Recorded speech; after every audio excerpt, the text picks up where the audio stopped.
그날 오후의 안산은 거대한 찜통 같았다. 아지랑이가 피어오르는 아스팔트 위로 태양이 무자비하게 내리쬐었고 낡은 상가 건물들의 그림자조차 더위를 피할 안식처가 되지 못했다. 맴맴 울어대는 매미 소리는 도시의 소음을 뚫고 신경을 날카롭게 긁었다. 공기는 무겁고 끈적했으며 숨을 쉴 때마다 뜨거운 먼지와 매연 냄새가 폐부 깊숙이 파고들었다. 그 지독한 열기 속을 한 젊은 여성이 무거운 발걸음을 옮기고 있었다. 그녀의 발걸음에는 한낮의 더위보다 더 무거운 시름이 담겨 있었다. 이수진, 동네 지역아동센터에서 아이들을 가르치며 늘 온화한 미소와 다정한 말투로 주변 사람들에게 평판이 좋았던 그녀였다. 하지만 지금 그녀의 얼굴은 굳어 있었고 마음은 가시밭길을 걷는 듯했다. 그녀가 향하는 곳은 결코 가고 싶지 않았던 회색빛의 안산단원 경찰서였다. 그녀의 옷차림은 평소와 같이 소박했다. 무릎을 덮는 단정한 베이지색 원피스에 얇은 카디건을 걸쳤고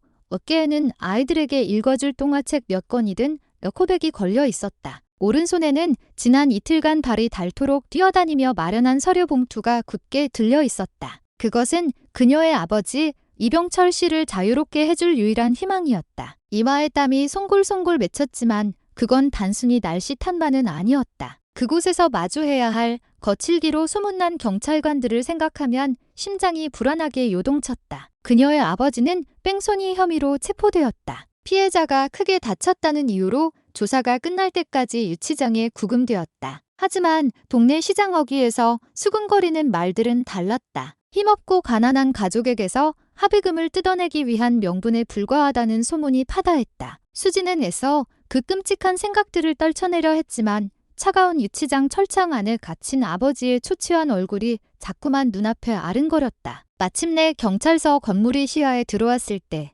그녀의 심장은 더욱 빠르게 뛰기 시작했다. 빛바른 갈색 벽돌로 지어진 건물은 위압적인 모습으로 서 있었고 정면에 걸린 큼지막한 경찰 마크는 세월의 흔적으로 군데군데 색이 발해 있었다. 건물 앞 국기 개항대에서는 태극기가 축 늘어진 채 마른 바람에 겨우 펄럭였다. 담장 너머로 경찰들의 웃음소리와 간간이 들려오는 무전기 소리가 희미하게 새어나왔다. 수지는 경찰서 정문 앞에서 잠시 걸음을 멈췄다. 마른 침을 삼키고 길게 심호흡을 했다. 오늘 그녀는 온화한 지역아동센터 교사가 아니었다. 불의에 맞서 싸워야 하는 한 명의 딸이었다. 그녀는 이 한 걸음이 모든 것을 바꿀 수도 있음을 직감했다. 그리고 이제 돌아갈 길은 없었다. 경찰서 민원실로 들어서는 순간 바깥의 폭염보다 더 숨막히는 공기가 그녀를 덮쳤다. 벽지에 깊게 밴 담배 냄새와 오래된 서류의 퀴퀴한 향, 그리고 미처 빠져나가지 못한 사람들의 땀 냄새가 뒤섞여 머리를 어지럽혔다. 천장에 달린 낡은 선풍기는 게으르게 돌아가며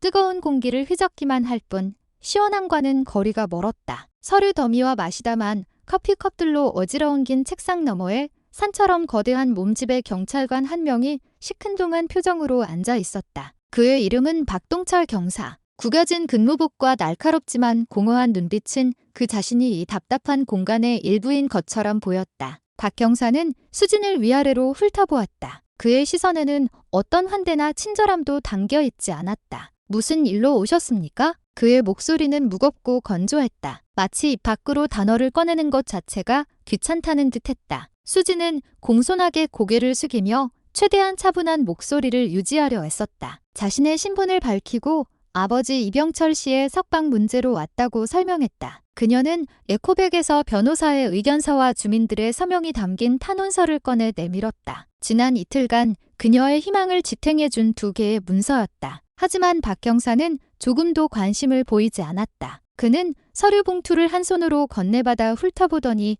마치 귀찮은 불청객을 대하듯 수진을 쳐다보았다. 잉크 자국으로 거무죽죽한 손가락으로 서류를 느릿느릿 넘기던 그의 입가에 냉소적인 미소가 걸렸다. 처리할 수는 있죠. 그의 말투는 확신이 아닌 조롱에 가까웠다. 수지는 다음 설명이나 안내가 있기를 기다렸지만 그가 서류 봉투를 책상 위에 내팽개치는 요란한 소리만이 돌아왔다. 거친 손길의 안에 서류가 구겨졌다. 민원실에 있던 다른 경찰관 몇 명이 잠시 고개를 들었지만 이내 모른 척 다시 자신들의 일에 집중했다. 어색한 침묵 속에서 수지는 주위의 모든 시선이 자신을 평가하고 있음을 느꼈다. 수지는 속으로 평정심을 유지하려 애썼다. 이곳이 자신처럼 힘없는 사람들에게 친절한 장소가 아니라는 것은 이미 알고 있었다. 하지만 박 경사의 비웃는 듯한 눈빛과 차가운 말투는 그녀의 인내심을 조금씩 갉아먹기 시작했다. 그녀는 책상 위에 놓인 서류 봉투에 모서리를 꽉 쥐었다. 끓어오르는 감정을 억누르기 위해서였다. 그러나 그녀의 눈빛에는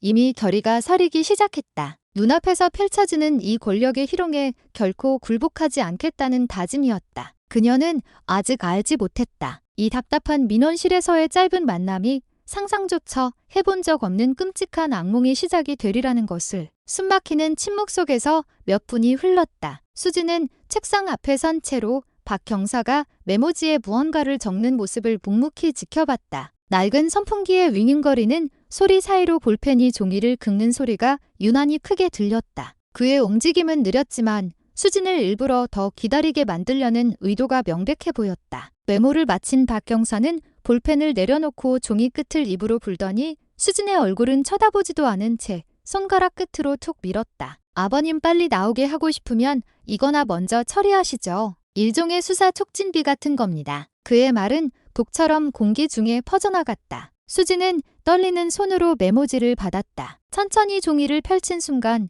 심장이 쿵 하고 내려앉는 것 같았다. 경찰청 로고가 박힌 메모지 위에는 그녀의 혈관 속 피를 먹게 할 만큼 거대한 숫자가 적혀 있었다. 지역아동센터에서 박봉을 받으며 일하는 그녀에게는 감당할 수 없는 비현실적인 액수였다. 그 숫자는 그녀의 뺨을 후려치는 따귀와도 같았다. 눈에 눈물이 고였지만 슬픔 때문이 아니었다. 분노 때문이었다. 숨이 가빠지고 가슴이 오르락내리락했다. 공포와 불신이 머릿속에서 뒤엉켰다. 그녀는 천천히 고개를 들어 박 경사를 날카롭게 쏘아보았다. 이렇게 큰 돈이 도대체 왜 필요한 거죠? 경사님? 목소리는 떨렸지만 단호했다. 박 경사는 의자에 등을 기댄 채 팔짱을 끼며 무표정하게 대답했다. 절차입니다, 아가씨. 일이 빨리 처리되길 바라면 다들 이렇게 합니다. 웬만한 가족들은 이 시스템을 다 이해하시던데. 그는 이해라는 단어에 힘을 주며 마치 수진의 용기를 시험하는 듯한 도전적인 어조로 말했다. 민원실 구석에 앉아있던 젊은 경찰 2명이 서로를 쳐다보며 피식 웃었다. 그중 한 명은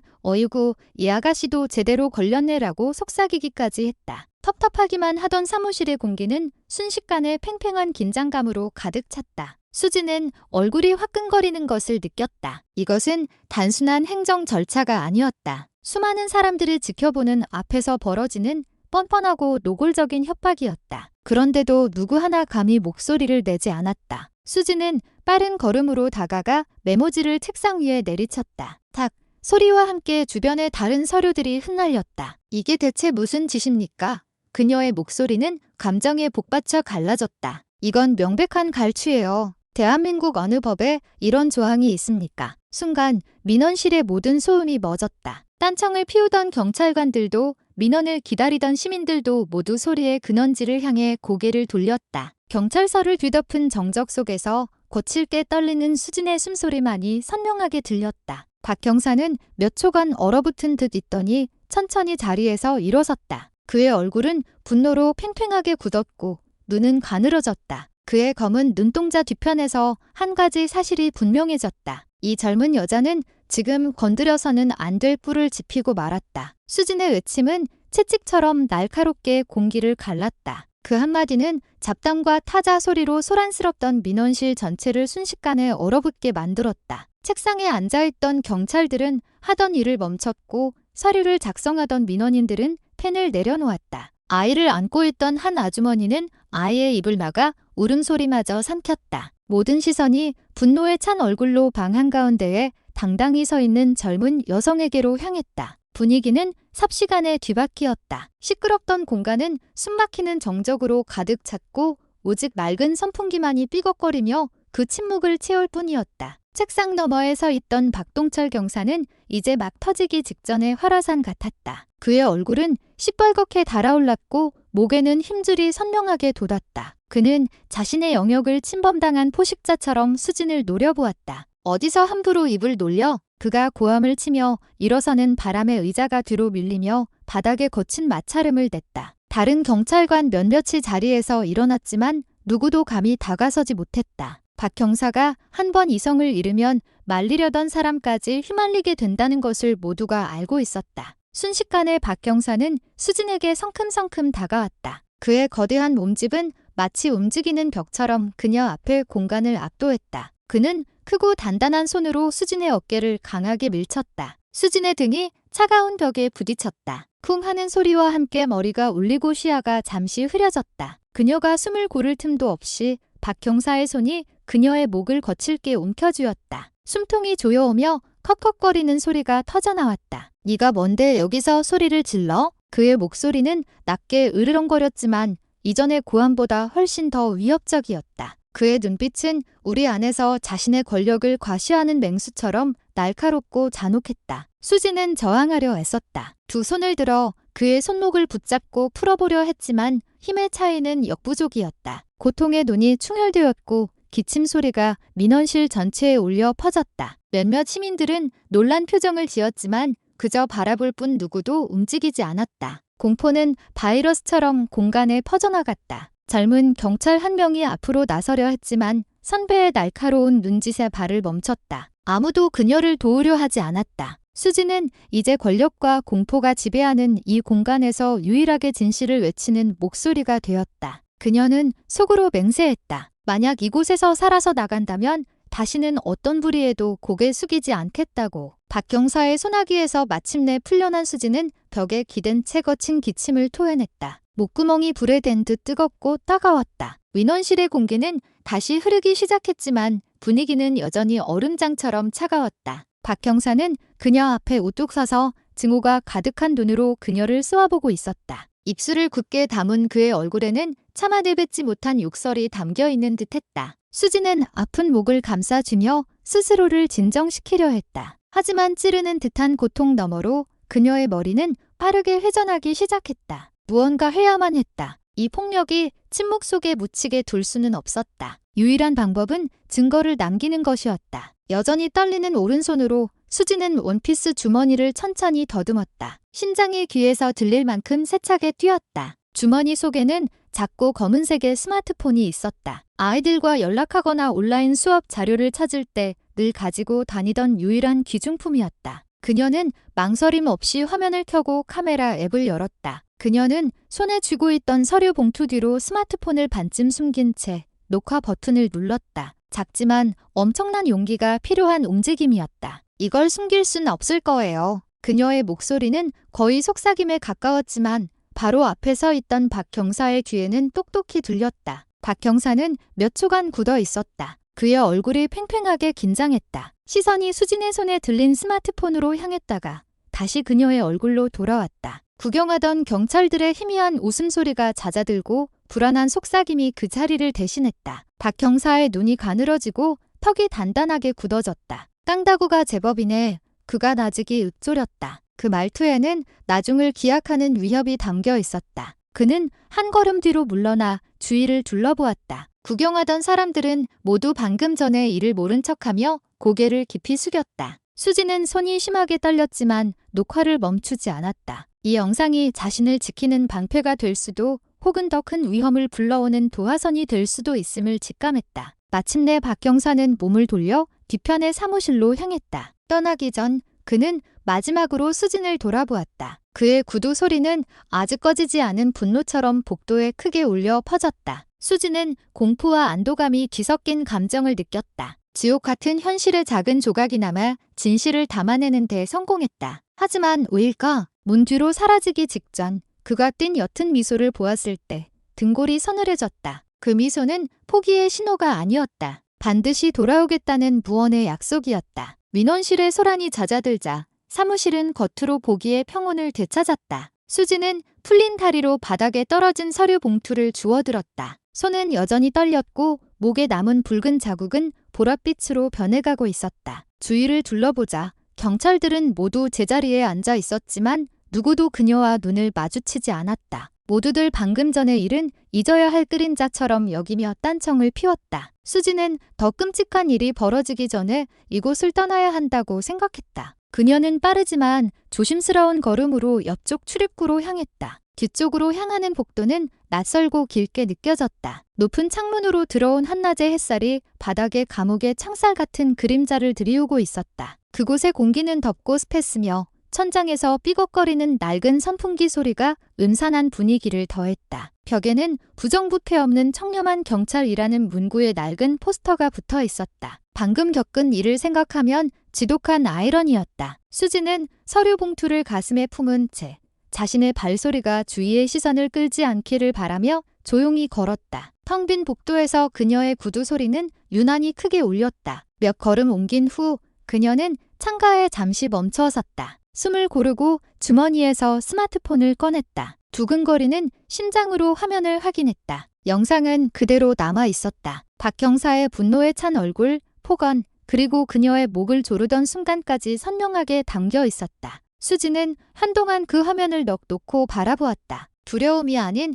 안도감의 눈시울이 뜨거워졌다. 드디어 그녀가 나직이 읊조렸다. 입가에 작은 미소가 번졌다. 하지만 그 안도감은 단 1초도 지속되지 못했다. 다음 걸음을 내딛기도 전에 등 뒤에서 무겁고 다급한 발소리가 들려왔다. 그녀가 고개를 돌렸지만 상대가 누구인지 확인할 틈도 없었다. 순식간에 무언가가 그녀의 뒤통수를 강하게 가격했다. 세상이 안전되었다. 그녀가 꽉 쥐고 있던 서류 봉투와 스마트폰이 힘없이 바닥으로 떨어졌다. 창문으로 쏟아지던 햇살은 이제 금이 간 스마트폰 액정 위에 머물렀다. 화면에는 모든 것이 어둠에 잠기기 직전 희미하게 미소 짓던 수진의 얼굴이 마지막으로 남아 있었다. 의식이 돌아온 것은 마치 희미한 빛이 짙은 어둠을 뚫고 들어오는 것 같았다. 머리가 깨질 듯이 아팠고 시야는 흐릿했다. 가장 먼저 코를 찌른 것은 눅눅한 곰팡이 냄새와 먼지였다. 그녀가 있는 곳은 낯설고 음산한 공간이었다. 넓지만 더러웠고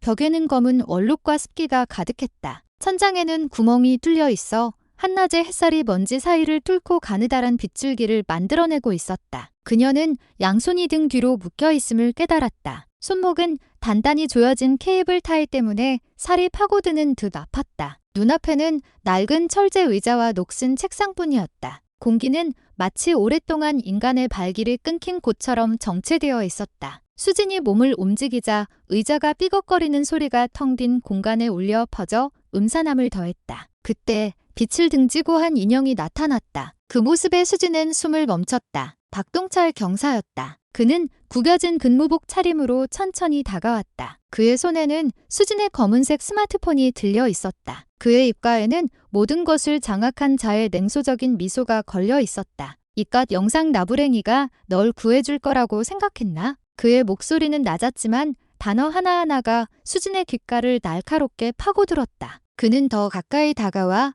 망설임 없이 스마트폰을 바닥에 내동댕이 쳤다. 쨍그랑 유리가 깨지고 부품이 흩어지는 소리가 텅 빈 공간에 울려 퍼졌다. 마치 희망이 산산조각 나는 소리 같았다. 박 경사는 만족스러운 표정으로 박살난 스마트폰을 내려다본 뒤 수진을 향해 고개를 들었다. 이제 누가 내 말을 믿어주지? 증거도 증인도 없어. 넌 그저 시스템에 대드는 가난한 계집애일 뿐이야. 그의 말투에는 경멸이 가득했다. 수진은 헝클어진 머리카락 사이로 그를 노려보았다. 숨은 가빴고 눈은 젖어 있었지만 그것은 두려움 때문이 아니었다. 억눌린 분노 때문이었다. 천장 구멍으로 쏟아지는 빛 아래 그녀의 창백한 얼굴 위로 아직 꺼지지 않은 불씨 같은 눈빛이 타올랐다. 박 형사는 그녀의 손이 묶여있는 동안 그녀 안의 투지가 다시 불타오르고 있다는 사실을 알지 못했다. 잠시 침묵이 흘렀다. 박 형사는 뒤돌아 책상 서랍에서 무언가를 꺼내기 시작했다. 그 순간 수지는 등 뒤의 케이블 타이를 미세하게 움직이기 시작했다. 손목의 고통은 무시했다. 그녀는 스마트폰이 부서졌지만 영상이 자동으로 클라우드에 동기화되도록 설정해두었다는 사실을 기억해냈다. 박 경사가 물건을 부술 수는 있어도 진실까지 없앨 수는 없었다. 천장을 뚫고 들어오는 한 줄기 햇살 아래 수지는 속으로 다짐했다. 만약 이곳에서 살아서 나간다면 가장 먼저 파괴할 것은 이 시스템이 아니라 그 뒤에 숨은 자들이라고. 박동철 경사는 분노와 오만함으로 번뜩이는 야수 같은 눈으로 수진을 노려보았다. 거칠고 커다란 손이 허공으로 치켜 올라갔다. 수진이 미처 반응하기도 전에 그의 손바닥이 그녀의 뺨을 강타했다. 짝! 소리가 텅 빈 공간의 벽을 막고 메아리 쳤다. 수진의 고개가 옆으로 거칠게 꺾였다. 시야가 잠시 아찔했지만 그녀는 울음을 터뜨리지 않으려 이를 악물었다. 박 경사는 멈추지 않았다. 그는 다시 주먹을 휘둘러 반대편 뺨을 가격했다. 퍽 둔탁한 소리와 함께 그녀의 몸이 크게 흔들렸다. 그녀가 앉아있던 낡은 나무 의자가 부서질 듯 삐걱거렸다. 입술 끝에서 비릿한 피 맛이 느껴졌다. 붉은 피가 턱을 타고 흘러 먼지 쌓인 바닥으로 떨어졌다. 이제 조용히 처박혀 있어 박 형사가 감정을 주체하지 못하고 고함을 질렀다. 그는 다시 손을 들었지만 더 세게 때리려는 미친 충동을 억누르려는 듯 터공에서 멈췄다. 수지는 흐릿한 시야로 그를 올려다보았다. 하지만 그녀의 눈빛은 변해 있었다. 공포가 아닌 깊은 분노가 자리 잡고 있었다. 몸은 무력했지만 마음은 굴복을 거부했다. 그녀는 터져나오려는 울음을 참기 위해 제 입술을 깨물었다. 머릿속에는 철창 너머에서 희망을 담은 눈으로 자신을 바라보던 아버지의 지친 얼굴이 스쳐 지나갔다. 그 얼굴을 떠올리자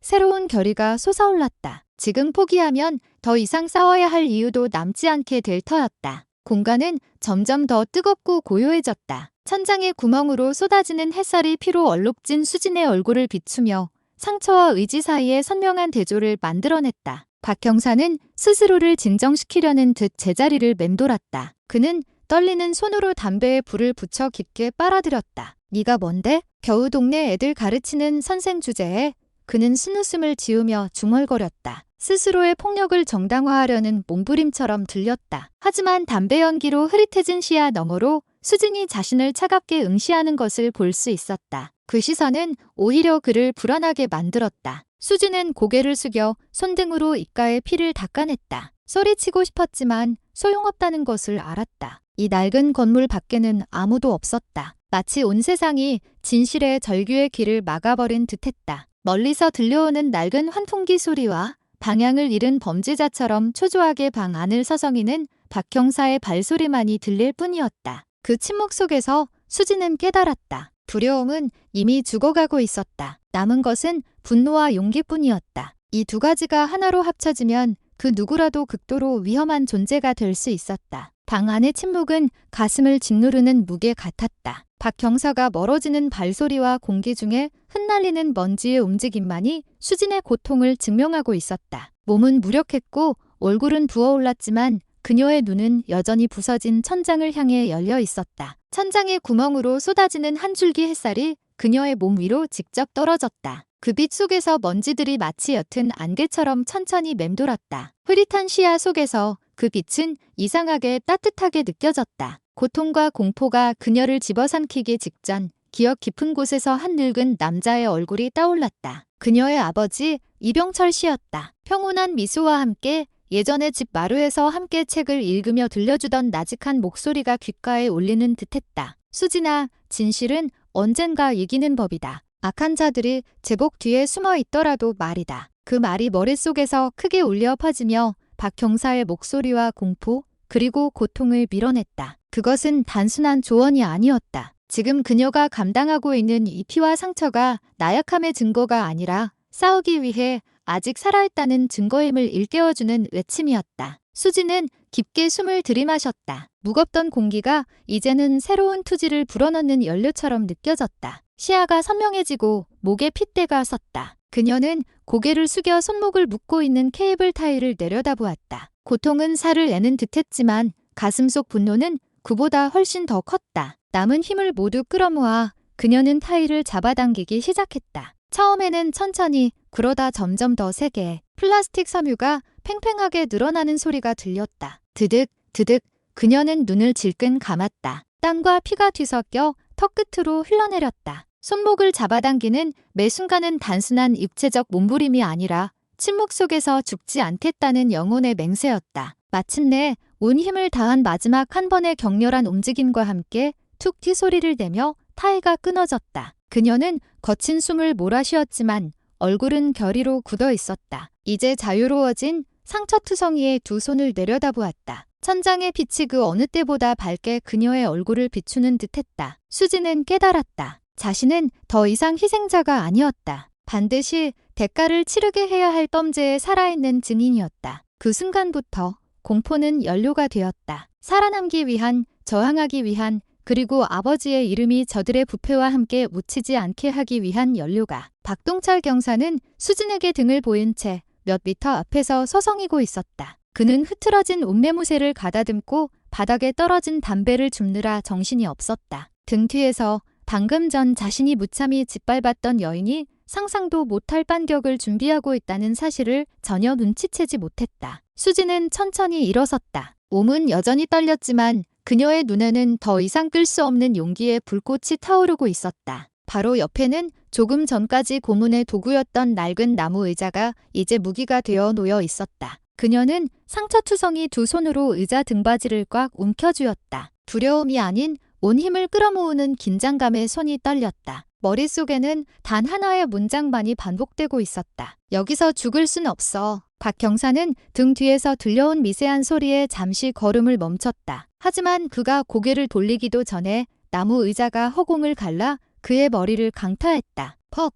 둔탁하고 요란한 소리가 텅 빈 방을 울렸다. 충격은 너무나 강렬해서 나무 파편이 사방으로 튀었다. 박 경사의 거대한 몸이 앞으로 고꾸라지며 녹슨 책상에 부딪혔다. 그의 관자놀이에서 즉시 선혈이 흘러나왔고 입에 물고 있던 담배가 바닥에 떨어져 종이 부스러기 끝을 태웠다. 수지는 거친 숨을 몰아쉬며 서 있었다. 몸은 휘청거렸지만 시선은 여전히 날카롭게 박 경사를 꿰뚫고 있었다. 복수심과 확신이 뒤섞인 눈빛이었다. 처음으로 그녀는 자신이 더 이상 희생자가 아니라고 느꼈다. 몇 초간의 정적이 흘렀다. 박 경사는 미동도 없었다. 수지는 이제 부서진 의자를 손에서 놓고 바닥에 떨어진 서류 봉투를 집어들었다. 자신의 상처에서 흐른 것인지 박 경사에게서 튄 것인지 모를 피가 손등을 적셨다. 그녀는 손등으로 얼굴을 닦았고 뺨에 붉은 얼룩이 남았다. 비틀거리는 걸음으로 그녀는 문을 향해 걸었다. 한 걸음 한 걸음이 천군만근이었지만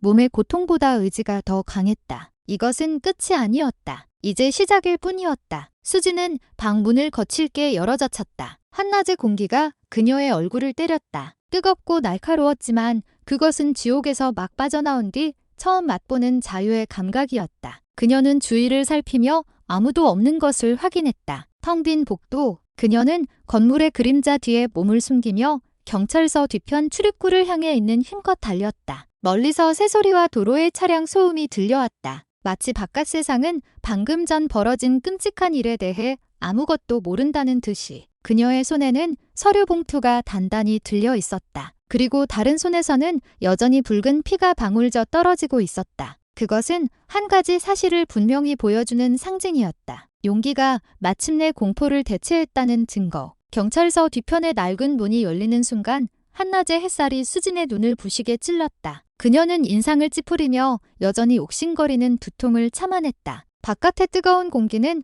마치 채찍질처럼 느껴졌지만 그녀에게는 그것조차 막 쟁취한 자유의 맛이었다. 그녀는 문지방을 넘어 경찰서 뒤뜰의 거친 모래땅을 가로질러 달렸다. 무성하게 자란 잡초들 사이로 깨진 유리 조각과 녹슨 못들이 숨어 있었다. 오른쪽에는 먼지 쌓인 경찰 순찰차들이 줄지어 서 있었다. 수진의 발소리는 유난히 크게 들렸다. 납작한 구두가 마른 땅을 때렸고 몸이 거의 한계에 다다른 듯 숨이 가쁘게 터져나왔다. 땀과 피가 뒤섞여 관자놀이를 타고 흘렀다. 멀리 길가에 서 있는 동네 주민들의 모습이 그림자처럼 보였다. 그 실루엣이 희망처럼 느껴졌다. 소리쳐 보험을 청하려 입을 벌렸지만 목소리는 나오지 않았다. 박 경사에게 졸렸던 목구멍이 찢어질 듯 아팠다. 바람에 삼켜질 듯한 작은 속삭임만이 새어나올 뿐이었다. 그럼에도 그녀는 멈추지 않았다. 하지만 운명은 아직 그녀의 편이 아니었다. 등 뒤에서 갑자기 철문이 쾅 닫히는 소리가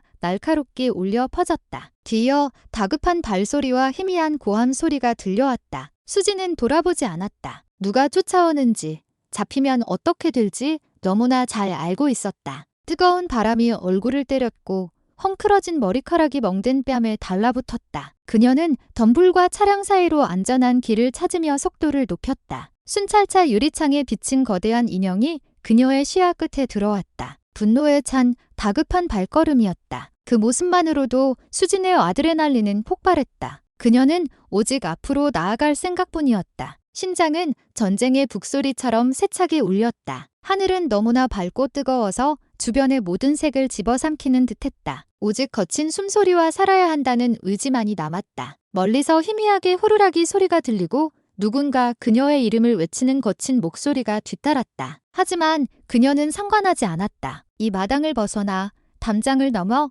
저 앞 큰 길에 도달해야만 했다. 불타는 태양 아래 수진은 더 이상 희생자가 아니었다. 자신을 세상에서 지워버리려는 거대한 부패에 맞서 싸우는 진실의 도망자였다. 수진의 발걸음이 휘청이기 시작했다. 온몸의 상처와 탈진으로 더 이상 버틸 수 없었다. 울퉁불퉁하고 뜨거운 흙길은 시야를 어지럽혔고 숨은 턱까지 차올랐다. 멀리서 들려오는 차량 소음은 현실과 분리된 메아리처럼 우웅거렸다. 그녀는 길가의 나무줄기를 붙잡고 쓰러지지 않으려 애썼지만 다음 순간 무릎이 꺾이며 먼지 나는 땅 위로 고꾸라지고 말았다. 의식이 희미해져 갈 때쯤 다급한 발걸음 소리가 들렸다. 뒤이어 걱정스러운 남자의 목소리가 들렸다. 자기요, 괜찮으세요? 남자는 그녀 옆에 무릎을 꿇었다. 낡은 모자에 가려 얼굴이 잘 보이지 않았지만 구겨진 회색 셔츠와 빛바랜 청바지 차림이었다. 그는 침착했지만 목소리에는 진심 어린 염려가 담겨 있었다. 다치셨어요? 우선 이거라도 마시고. 그는 물병을 건넸다. 수진은 떨리는 손으로 물을 받아 몇 모금 마신 뒤 힘겹게 남자를 올려다보았다. 누구세요? 남자는 작게 미소 지으며 주머니에서 기자증을 꺼내 보였다. 제 이름은 한지훈입니다. 지역 신문 기자예요. 마침 저 경찰서 내부 비리 문제로 자료를 좀 찾으러 왔다가. 비리라는 단어에 수진은 정신이 번쩍 들었다. 그녀는 힘겹게 몸을 일으켜 한지훈을 날카롭게 쳐다보았다. 희망과 의심이 뒤섞인 눈빛이었다. 비리라고요? 전 방금 그 지옥에서 빠져나왔어요. 박동철이라는 경찰이 저희 아버지를 빌미로 돈을 뜯어내려 했어요. 그녀는 더듬거리면서도 단호하게 말했다. 한지훈의 표정이 즉시 심각하게 변했다. 그 이름 저희도 오랫동안 주시하고 있었습니다. 익명의 제보에 자주 등장했죠. 하지만 구체적인 증거가 없었어요. 혹시 무언가 녹화라도 하셨다면 그게 결정적인 열쇠가 될 수 있습니다. 그의 말에 수진의 가슴이 답답해졌다. 그녀는 천천히 고개를 저었고 참았던 눈물이 흘러내렸다. 스마트폰은 제 눈앞에서 박살됐어요. 한지훈은 잠시 침묵하더니 단호하게 말했다. 그렇다면 다른 방법이 있을 겁니다. 그는 수진이 일어서는 것을 돕고 옷에 묻은 먼지를 조심스럽게 털어주었다. 제가 돕겠습니다. 하지만 진정하고 강해지셔야 해요. 저런 자들은 우리가 멈출 때까지 절대 멈추지 않을 겁니다. 수진의 눈에 작은 희망의 빛이 어렸지만 아직 사라지지 않은 거대한 공포 또한 함께였다. 그들은 더위를 피해 길가의 허름한 국수 가게로 향했다. 그들 뒤로 태양은 여전히 뜨거웠지만 수진의 가슴 속에서는 다른 불꽃이 타오르기 시작했다. 단순한 분노가 아닌 제복과 권력 뒤에 숨겨진 더 거대한 어둠을 파헤치려는 결의의 불꽃이었다. 그날 밤 공기는 차갑고 고요했다. 수진은 한지훈과 함께 작은 포장마차에 앉아 있었다. 테이블 위 한지훈의 낡은 노트북 화면에는 그가 수집한 사진 몇 장이 떠 있었다. 사진 속에는 박동철 경사와 그의 상관으로 보이는 김태준 경감, 그리고 한 지역 정치인이 고급 식당에서 은밀하게 회동하는 모습이 담겨 있었다. 수진은 이 문제가 단순한 갈치보다 훨씬 더 거대한 것임을 직감했다. 이들은 모두 돈 세탁 조직에 연루되어 있습니다. 한지훈이 설명했다. 가짜 교통사고를 빌미로 사람들을 구금하고 가족들에게 거액의 합의금을 뜯어내는 방식이죠. 그 돈은 저 정치인이 운영하는 유령 재단을 통해 세탁됩니다. 수진은 말을 잃었다. 모든 조각이 맞춰지는 기분이었다. 아버지의 석연찮은 사고, 박 경사의 협박. 그럼 저희 아버지는 그저 저들의 게임에 이용된 희생양이었군요. 그럴 가능성이 매우 높습니다. 두려움 때문에 침묵한 피해 가족이 한둘이 아닐 겁니다. 그 말에 수진의 가슴 속에서는 분노와 슬픔, 공포가 뒤엉켰다. 하지만 젖은 눈동자 너머로 싸우고자 하는 작은 불꽃이 피어올랐다. 그녀는 주먹을 꽉 쥐었다. 만약 이게 거대한 조직이라면 그들도 한 가지는 알아야 할 거예요. 그녀의 목소리는 낮았지만 결의에 차 있었다. 저는 절대 침묵하지 않을 겁니다. 한지훈은 그녀를 잠시 바라보다 옅은 미소를 지었다. 그렇다면 오늘 밤부터 당신은 더 이상 희생자가 아닙니다. 증인입니다. 그 고요한 밤은 제복과 직위 뒤에 숨은 자들을 뒤흔들 작은 전쟁의 서막이 되었다. 다음 날 아침은 정의를 향한 첫걸음이 되어야 했다. 수진은 한지훈의 낡은 자 조수석에 앉아 증거 자료 사본이 든 서류 봉투를 꽉 쥐고 있었다. 서울에 있는 본사로 가면 그들은 더 이상 이 사건을 덮을 수 없을 겁니다. 수진은 고개를 끄덕였다. 마침내 아버지를 구할 수 있다는 희망에 부풀었다. 그러나 차가 언론사 건물 앞에 멈춰 섰을 때 모든 것이 무너졌다. 로비는 기이할 정도로 조용했고 입구에는 경찰 제복을 입은 두 남자가 서 있었다. 그중 한 명은 한지훈의 사진 속에서 보았던 김태준 경감이었다. 심장이 바닥으로 곤두박질 쳤다. 김 경감은 그들에게 다가와 한지훈의 어깨를 툭 치며 말했다. 수고했어, 한 기자. 수진의 눈이 커졌다. 당신 저들을 위해 일했던 거군요. 그녀의 목소리는 갈라졌다. 한지훈은 고개를 숙인 채 눈을 감았다. 그의 침묵은 긍정이었다. 그때 주차장에서 차 문이 거칠게 열리는 소리가 들렸다. 머리에 붕대를 감은 박동철 경사가 복수심에 불타는 눈으로 천천히 걸어 나왔다. 이야기 좀 합시다. 이수진 씨의 김 경감은 부드럽게 말했지만 그 목소리는 얼음장처럼 차가웠다. 한지훈이 마침내 속삭였다. 미안합니다. 가족을 위협했어요. 하지만 그 말은 더 이상 수진에게 아무런 의미도 없었다. 믿었던 동맹은 배신자가 되었고 진실의 보루여야 할 장소에서 그녀는 거짓에 포위되었다. 수진은 두 명의 경찰에게 붙들려 번호판 없는 검은 차로 끌려갔다. 그녀의 손에서 떨어진 서류 봉투는 경찰의 구둣발에 무참히 밟혔다. 차 안은 무거운 침묵에 잠겨 있었다. 잠시 후 김 경감의 목소리가 들려왔다. 너무 많은 걸 알아버렸군, 이수진 씨. 하지만 걱정 마. 내 아버지는 이미 풀려났으니까. 수진이 희망과 혼란이 뒤섞인 얼굴로 그를 돌아보았다. 무슨 말씀이세요? 김 경감은 백미러로 그녀를 쳐다보며 차갑게 미소 지었다. 그는 처음부터 이치장에 있지도 않았어. 그 말은 비수처럼 그녀의 심장을 찔렀다. 박 형사가 고개를 돌려 비웃으며 덧붙였다. 내 아버지는 처음부터 우리 사람이었어, 아가씨. 날 경찰에 신고한 것도 바로 내 아버지라고. 수진은 입을 벌린 채 아무 말도 하지 못했다. 자신이 목숨을 걸고 지키려 했던 아버지가